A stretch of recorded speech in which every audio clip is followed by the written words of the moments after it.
السلام علیکم. نن ما اتوار بازار کې سودا غستا نو چې کوم ځای کې می ګاډي پارکو زمانہ خواته یو زنانه و د سیمالدار ښکارېده نوی ګاډي کې ناسته و او هغې د یو ماشومه و جینۍ و د یو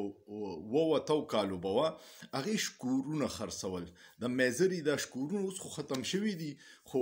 کله ناکله راشي او شکورونو به ډېر خوند کو په کلو کې به ډېر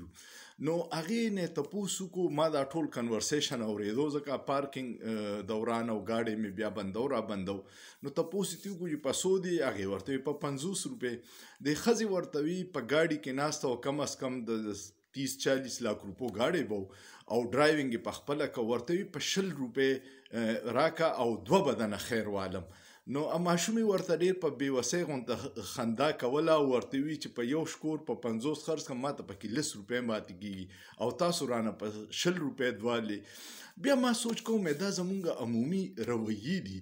دغه زنانه که اوس بچو له پیزا آرډر کړي نو په 1800 روپۍ به وي په 2000 به وي او اکثر چې راشي نو 200-300 روپۍ هغه له ټیپ ورکړي یا کو بریز ته لاړ شي او په 100,000 روپۍ سوټي په 150,000 روپۍ سوټي پای کې د ډسکاونټ تپوس نه کوي خو فوري پیسې ورکوي او علي او چې کله د غریب د 100 روپو ګټې ته راشي نو پای کې ورسره مونږ چیړ چاړ کوو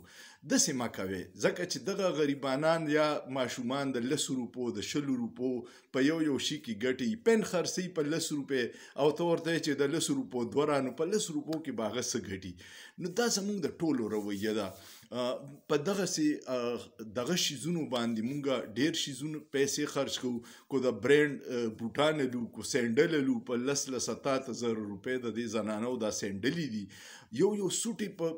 زرګونو کې دي په هغې وخت کې دوی ډسکاونټ نه غواړي خو چې د ماشومې نه وړوکې د 50 روپو شکور علي نو پای کې ورته وي چې ماله په 100 روپۍ را نو ما ته هسې افسوس وشو دغې غریبانانو بېوسه خلکو نه خو هسې څه اخیسته پکاري او په پوره قیمت یې اخیسته پکاري ډسکاونټ خو ته بالکل نه اخیسته پکار نو کدی شي تاسو هم دا رویه د خلکو کتلي چې کله د ګاډۍ والا نالي نو بیا ورسره ډېر چیړ چاړ کوي او چې کله غټ سوپر سټور ته لاړ شي نو هلته اوف نه کوي هلته کې په کاونټر باندې به زر یا کریډټ کارډ ورکړي او یا ول پوره پیسې ورکړي تاسو به دا کتلي نو کوشش کوئ چې د خپل